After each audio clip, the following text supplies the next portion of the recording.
Hello there. Welcome back to Jamaica Magazine after your long holiday weekend.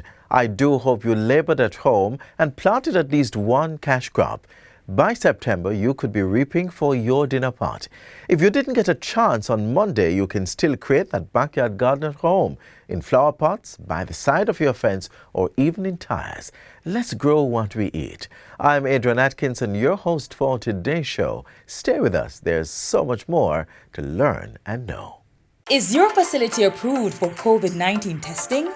The Ministry of Industry, Investment and Commerce, through the JANAC Accreditation or Pre-Accreditation Approval Program, validates labs and point-of-care testing facilities such as medical centers. Accreditation safeguards the quality of test results and consumer well-being. Use a JANAC accredited or PAP approved facility for your tests, and let's defeat COVID-19 together. Contact the Jamaica National Agency for Accreditation, confirming competence, providing confidence in the marketplace.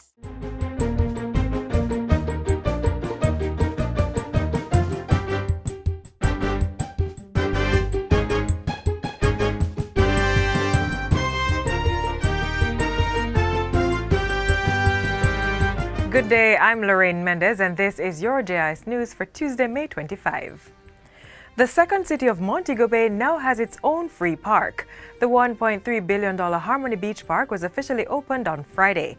Located on 16 acres of land along Howard Cook Boulevard, the park features free Wi-Fi, an activity center, multipurpose court, jogging trail and promenade, among other amenities.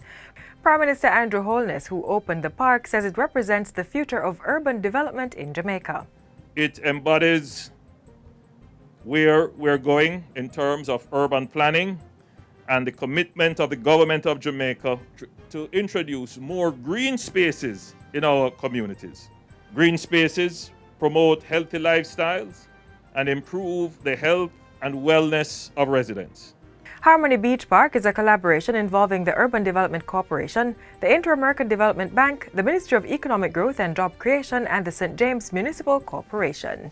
Prime Minister Andrew Holness says government has managed to ensure that job security has not been adversely affected during the COVID-19 pandemic, despite a $76 billion fall-off in public revenues.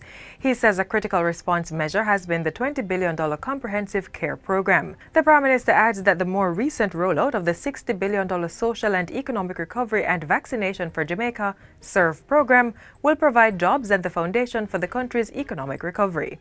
Economic recovery is in the best interest of labor. We must rapidly implement our highway and infrastructure construction projects, our broadband access projects, and support our businesses to return to full productivity. We must also get vaccinated as soon as vaccines are available, and it is your turn. This will ensure that we all can go back to work safely and earn an income. Prime Minister Holness was addressing the nation in his Labor Day message yesterday, using the time also to recognize and celebrate the contribution of workers and the labor struggle to national development. I must seize the opportunity to recognize and salute our workers who continue to display resilience and determination during this pandemic. Those whose daily sacrifices have ultimately been responsible for the safety and security of our communities. Similar sentiments were expressed by Leader of the Opposition, Mark Golding. In these most challenging times, we must recognize the immense contribution that the labor force and the working class have made to the country's development throughout our history. Government is investing $8.5 million in an integrated digital health information system across the public health sector. We're advanced with this in that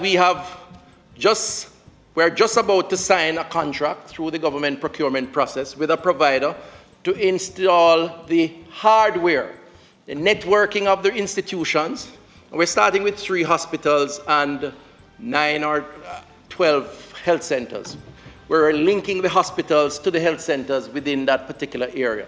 The health minister says this will support digital healthcare, which will result in the benefits of reduced time and cost to patients. Healthcare is going digital. That's really what it is. You go to the doctor at a hospital, you came from a clinic, the doctor uploads your information, you don't have to wait 2 hours to go find the paper-based file, and the doctor will be able to prescribe having assessed you in a much more efficient way.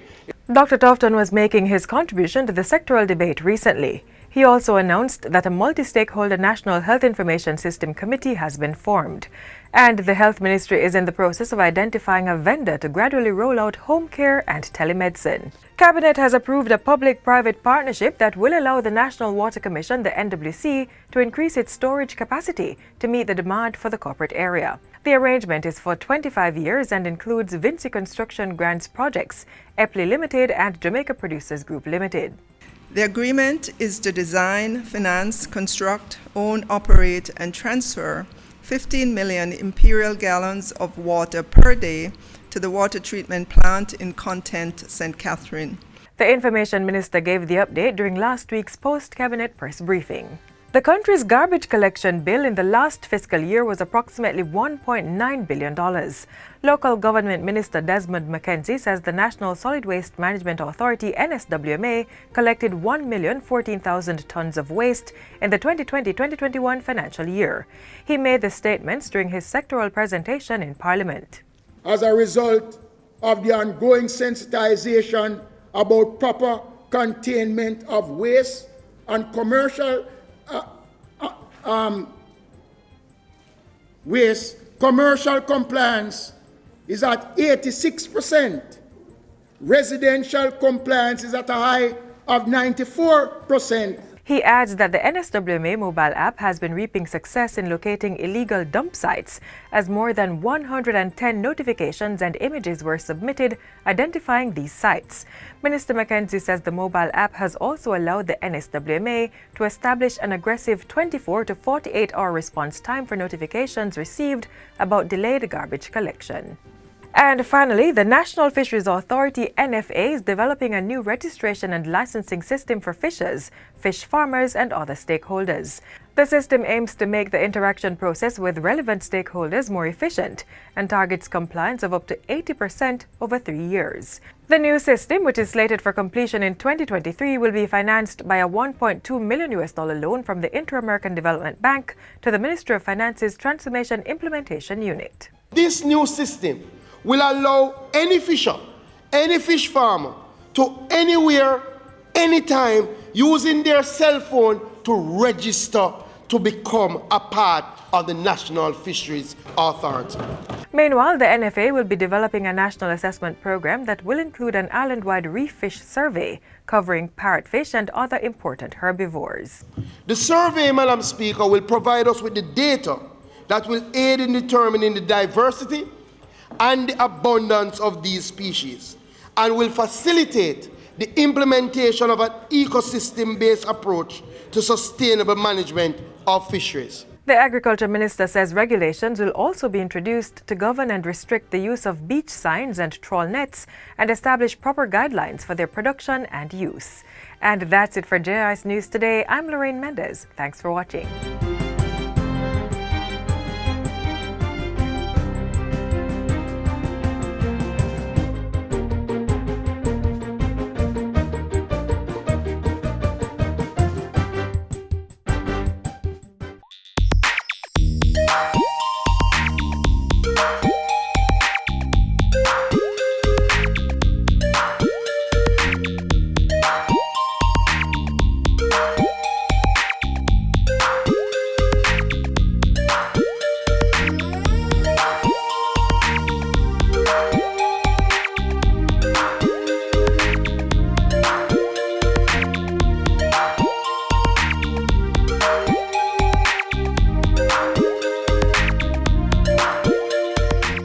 Coming up, the latest announcements by Prime Minister Andrew Holness.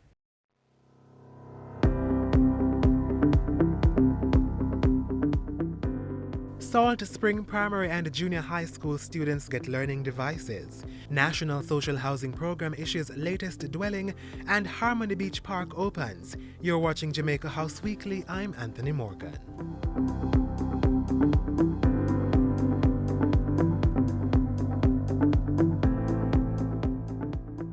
Economic recovery is in the best interest of labour. We must rapidly implement our highway and infrastructure construction projects. our broadband access projects, and support our businesses to return to full productivity.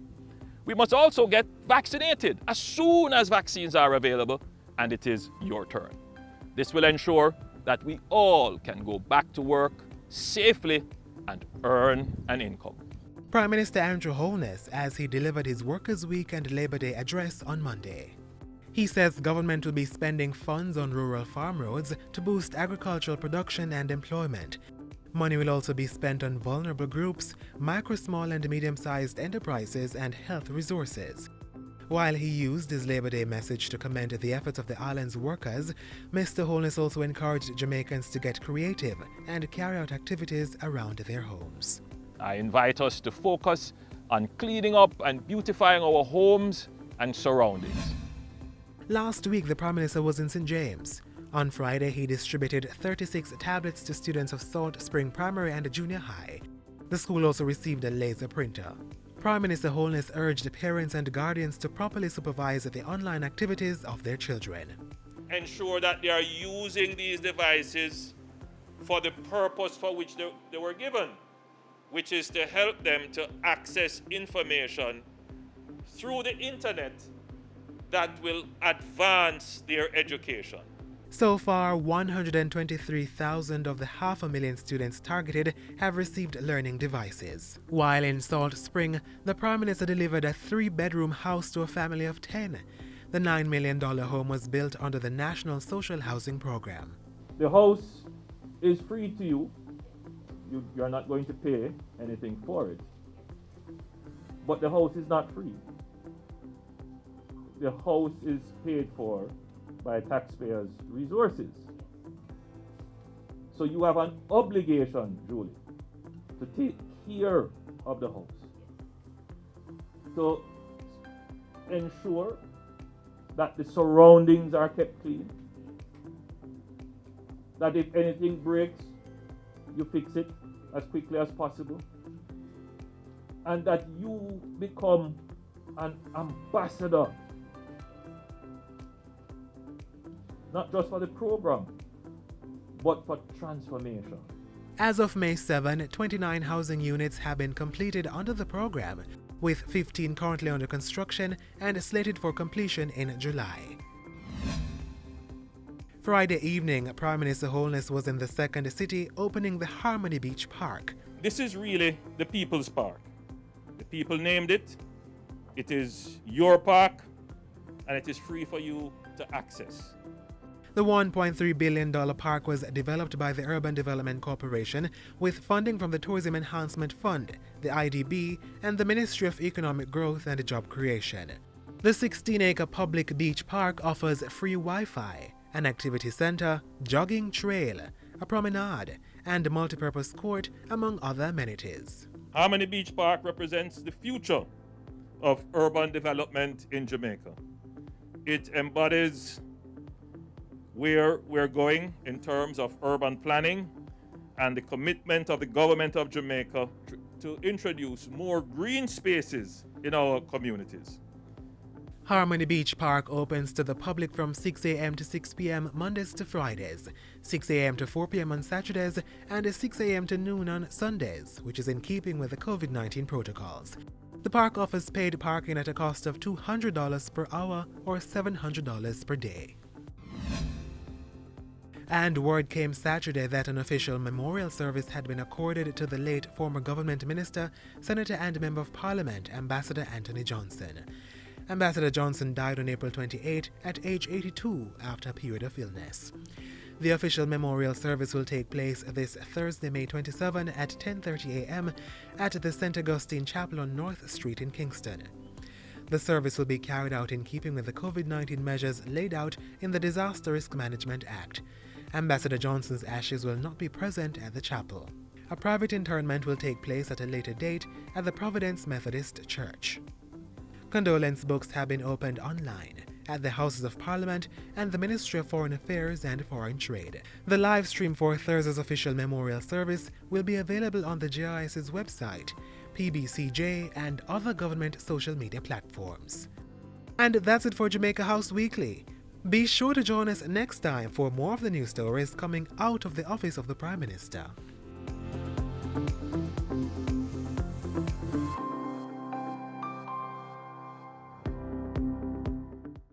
The role of the DRF in violence prevention in our society is to mediate. We believe that mediation is really a very good thing in terms of resolving disputes at the court level, at the parish court level, and at the Supreme Court level. Now, let me tell you about some of the matters that may come at the parish court levels. You and I live in a tenement yard and a fight.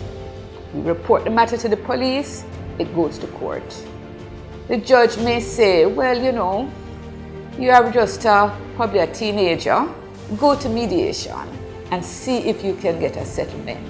Because if you can agree, then you won't have a criminal record. We urge everyone, call our offices, come to our offices, no matter how simple the matter may be, come to us. We have persons who are trained. Laws are being amended to treat perpetrators of domestic violence with the strictest form of punishment. Recently, amendments to the Domestic Violence Act were announced. Here's one way government is trying to eliminate intimate partner violence. There are countless victims of domestic violence across Jamaica. Some sadly will not make it out alive. Domestic violence or intimate partner violence has maimed and claimed too many lives. Neither men nor women are spared. But government is taking steps to cripple its immobilizing and far-reaching grip on our society. Cabinet has given its approval for the amendments to the Domestic Violence Act, which will serve to strengthen the law.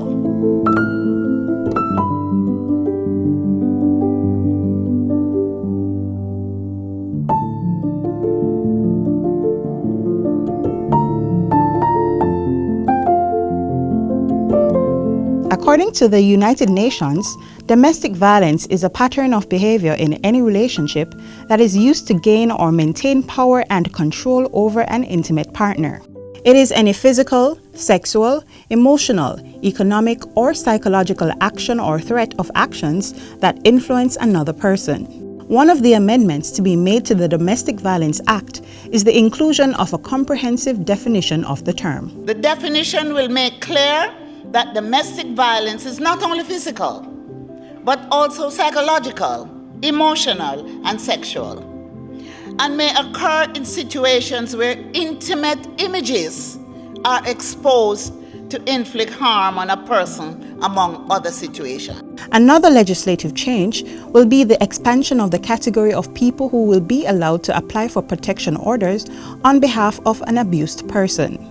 Government will also expand the conduct or behaviors that the court may prohibit the respondent from engaging in under a protection order. This will include a prohibition on taking possession of or damaging a property that the victim may have an interest in, as well as directing the perpetrator to pay compensation for monetary loss incurred by the victim as a direct result of conduct that amounted to domestic violence, and also directing the perpetrator to relinquish firearm license, firearm, or other weapon to the police, and other orders that the court may deem appropriate. Another modification will be the widening of the threshold to be met in obtaining protection orders from the court. This is to give greater protection to those who need the orders to keep abusers away. And additionally, government will be increasing the penalty for breach of a protection order. The current penalty is $10,000. We want to see the penalty move to $1 million or imprisonment for at least 1 year. Though these amendments will go a far way in strengthening the law, perpetrators cannot and will not be punished unless persons speak up and speak out against domestic abuse. If you or someone you know is in a violent relationship, reach out to the Ministry of Culture, Gender, Entertainment and Sport for help immediately. They can call 876 553-0372. We will get to you and we will ensure that you get to a safe place. We have the call lines for the men and we have lines for the women. Feel free to call us. We are here to help you. That is a commitment of this government.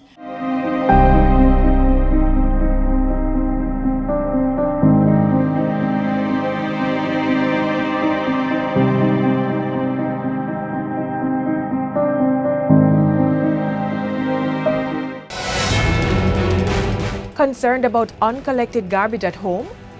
Do you see garbage piling up on the streets?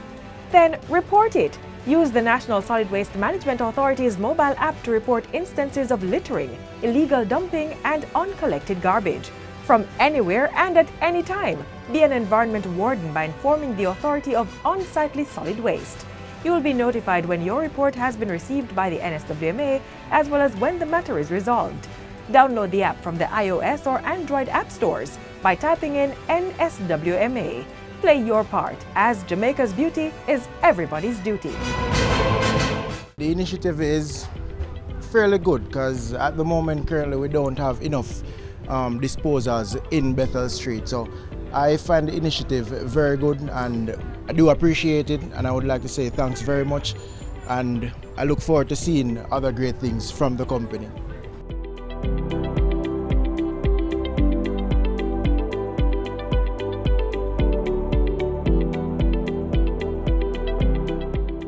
We are here in Manchester on Bethel Street.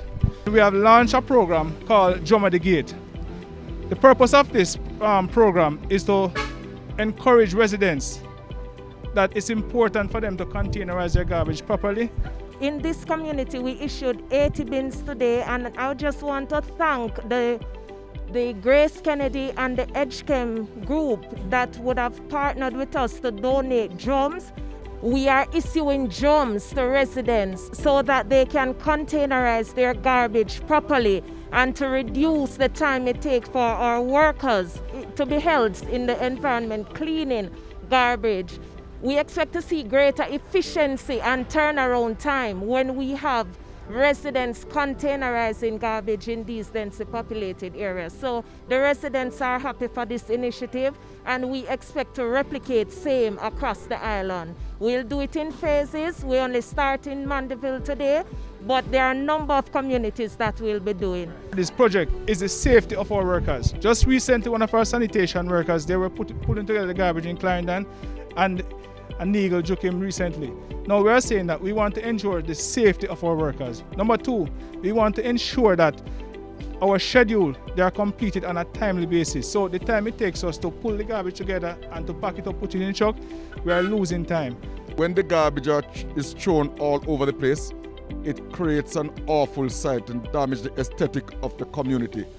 People want clean surroundings. So I encourage the people of Bethel Street and surrounding areas in Greendale to use these drums as we prescribe them to be used. The stress that it put on our crew when they have to come and clean up instead of just taking up a drum, emptying it and moving. We want to move from your gate as quickly as possible. We have a lot of places to cover. Sometimes the one truck is doing several communities, 10 communities, 20 communities. The more back down that truck gets, the less opportunity we have to go to the other community. So the turnaround time is affected, and that put a problem on us right across.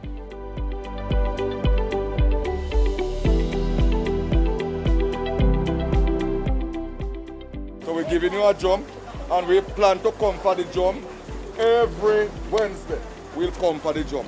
So it's not a drum that will create any mosquitoes for you, because we pour the buttons of the drum, so there won't be any mosquitoes also in the problem, right? Do I have your permission to leave a drum? Yes, sir. All right. I feel good and happy about it, knowing that my city will keep clean and nice. We love what go on, because right now, you see this rubbish thing here, it'll get to me, and I get to the community at Greenville, Bethel Street. Whole heap of rubbish on the roadside more time. And here what go on now. You see what the item do right now with them drum here? are the best thing ever. Cause if the rubbish truck no come, a dog come jar where the rubbish them. Pay things in our lane, pay things in our road. So what we no do the right thing we no do. I love this.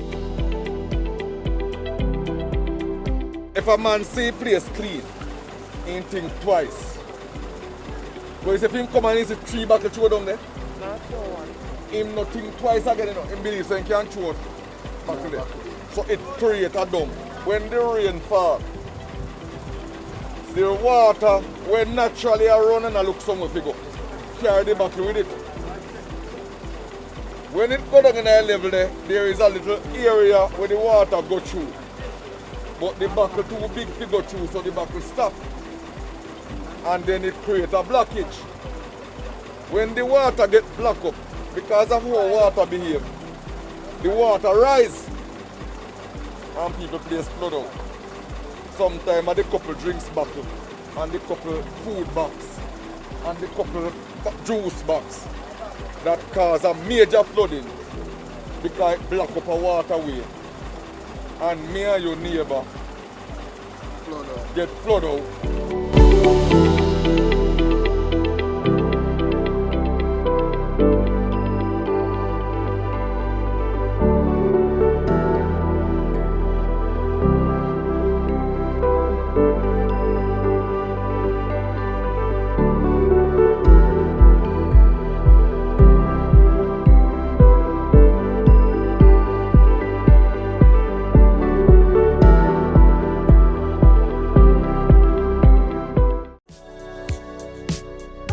Practice good hygiene by washing your hands frequently using soap and water.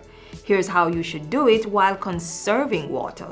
Turn on the tap to wet your hands, then turn off the pipe. Lather your hands and the tap with soap.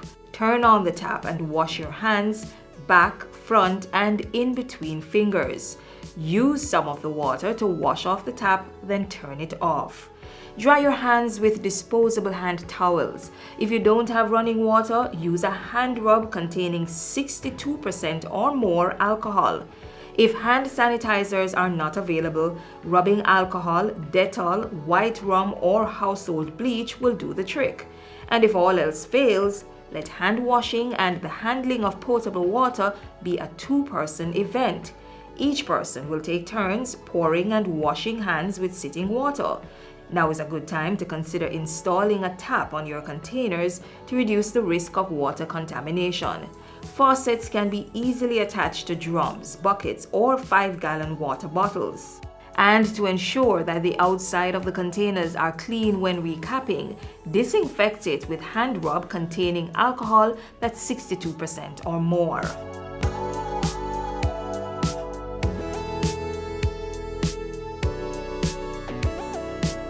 The 5 R's of water conservation are also necessary to practice. Reduce water wastage by investing in water-saving devices. Reuse water at least twice before discarding.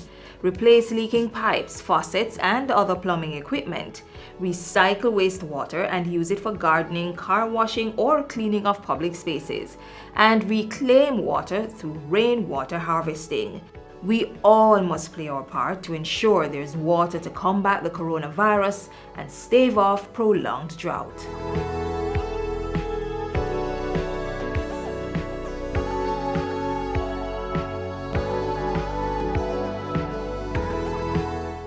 You've reached the final page of the magazine. Thanks so much for being with us on today's journey. Another Jamaica Magazine unfolds tomorrow, so come back same time on the same station. Until then, go to our website, YouTube channel, and social media pages for more informative features. While there, please subscribe to our pages and channels so you can stay in the know. I'm Adrian Atkinson, reminding you to mask up, sanitize, and stay 6 feet apart. This has been a production of the Jamaica Information Service, the voice of Jamaica.